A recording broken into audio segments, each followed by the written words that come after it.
In this video, we'll look at the intersection of a line and a quadratic. So, the line we're given is the g at x function, negative 5x plus 6, and the quadratic is the f at x function, 5x squared plus x minus 2. But it doesn't really matter which one's which. What matters is to find the intersection of a line and quadratic, you set them equal. Let's set f at x equal to g at x. And you get 5x squared plus x minus 2 equals negative 5x plus 6. We have to get everything to one side. Let's get everything to the left. So how do you get rid of negative 5x? What's the opposite of minus 5x? Plus 5x. Let's add 5x both sides. When you do that, you get 5x squared plus x plus 5x is plus 6x minus 2 equals, and this side, the 5x cancels out with the negative 5x, which is what we wanted. You just get 6. A positive 6, in fact. How do you get rid of positive 6? Take away 6 both sides, and you get 5x squared plus 6x minus 2 minus 6 is minus 8. Now we've got everything on one side, and it's a quadratic we need to solve. There are different ways to solve a quadratic equation. You could factor, but in this case it actually doesn't factor.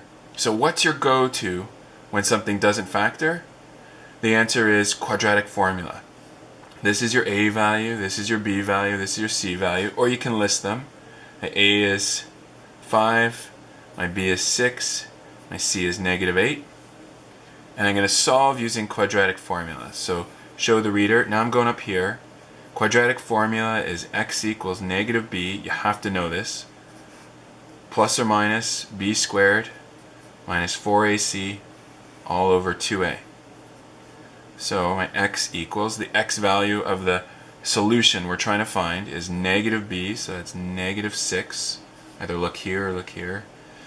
Negative 6 plus or minus the square root of b squared, so that's 6 squared minus 4 times a, the a is 5, times c, the c is negative 8. And don't forget, you won't believe how many times I've seen people forget the bottom, divided by 2 times a, 2 times 5. So x equals, do you have to write this x equals every time? No, but you have to write it at least the first time. So the first time x equals, after that it's optional, but I'm writing it. Negative 6 plus or minus the square root of 6 squared is 36. And then minus 4 times 5 times minus 8. You can do it in your head, or you can do it on a calculator. I'm going to use my calculator. Minus 4 times 5 times minus 8. Shouldn't surprise you that it's positive, because you have a negative times a positive, which gave us positive 160 all over 10. So x equals negative 6 plus or minus the square root of 36 plus 160, which you can do in a calculator or do in your head, which is 196 all over 10. Here's usually where I split it into two parts. There's a plus minus here. So either x equals negative 6 plus the square root of 196 all over 10, or x equals negative 6 minus the square root of 196 all over 10. And now I'm going to compute that all at once on my calculator. That is, I'm going to go, what's negative 6 plus the square root of 196, which is actually a nice square, and you get 8 divided by 10. The answer is 0.8.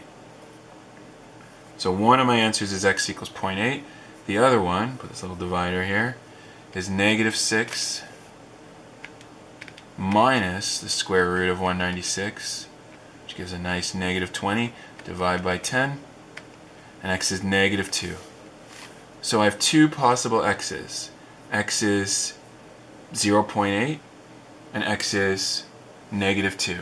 But I'm not done yet. All I have so far are the x values. I need to sub them into an equation, one of these two equations, to find the corresponding y value. So I'm going to start with this one. Sub x equals 0.8 into g at x. That is, I want to find out what's g at 0.8. either one would have worked, but obviously the line equation is easier to work with. It'll be faster. You get negative 5 times 0.8 plus 6. What's negative 5 times 0.8 plus 6?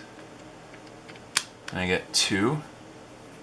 And now I want to sub my other answer. What's my other answer? Negative 2.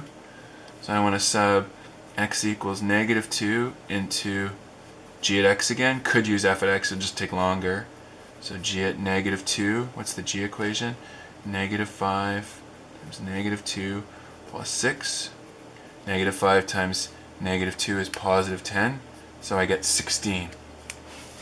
And so now I've got my two answers.